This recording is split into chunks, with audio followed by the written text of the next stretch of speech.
Hello, teachers and parents. Today I am bringing you a quick activity or game that I use with my kindergarten students when we're working on different sight words. This might also be a great activity if you have a pre-K student who will be heading to kindergarten in the fall. So I call this sight word search, and basically what it is, you can have a passage here. I've done this one, and I'm going to use pink to mark the sight word A.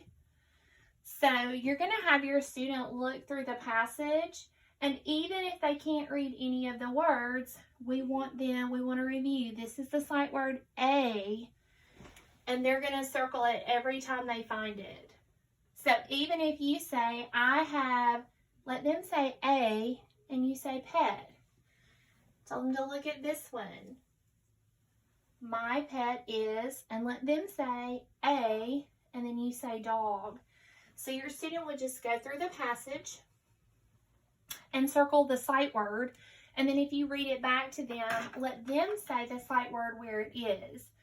Okay, and this one, I went ahead and did another passage because I want to show you one other thing. As your students get more proficient with one sight word, I would definitely start with just one if this is a pre-K student.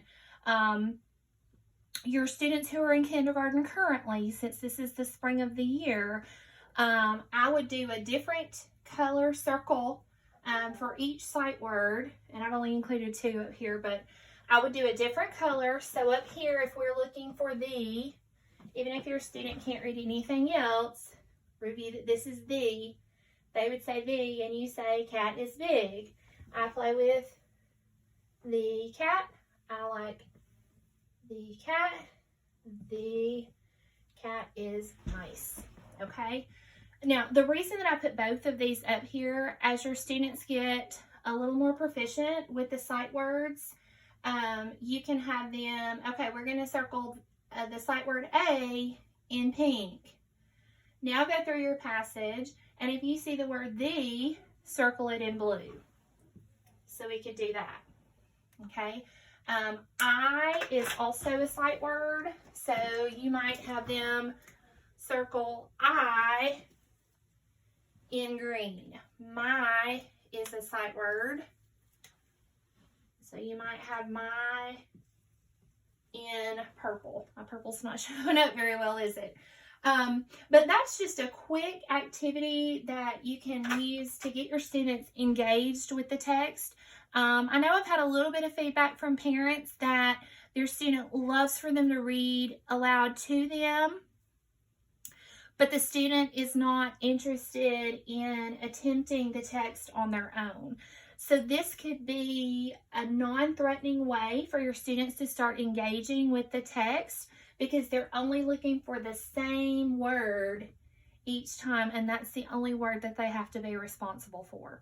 Now, once again, when they get a little more proficient, you can do a little color code and have them go through and find all the A's first, and all the V's, and then all the my's, and then all the I's. Okay, and I just made these sentences up, but I would use, this is a perfect time to repurpose junk mail that comes, or catalogs or flyers or different things like that. Some of them, if they're the slick, you may have to use different Sharpies. But like this was in my son's binder. Now this is a lot of text, so what I would probably do is maybe fold it back and just have my student look at this part first, since they're young, and have them circle one word at a time and then go back. So you can repurpose the flyer there. If you have magazines that you're finished with, obviously not the whole magazine, but like on the back here, there's the, and there's the, and there's the. So that's 3 opportunities for your student to find the words. And I love this too because they're different fonts. So it makes sure that your student can distinguish the different fonts, that T is always T, whether it's a bubble letter or like this. Okay. Another thing that you can do if you are reading aloud to your student, you can read the book aloud, and you don't have to have them read to you, but you can read the title, The Gingerbread Man Loose in the School, and ask your student, did you see your sight word? And just have them point.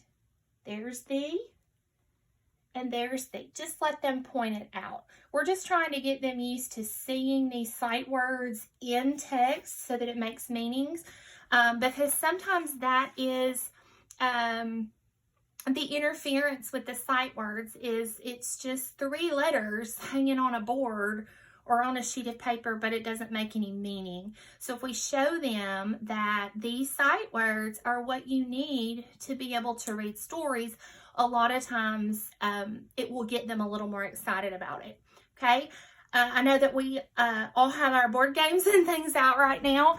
So I pulled one of my son's board games out, and this is another way to find sight words. There's the, there's a,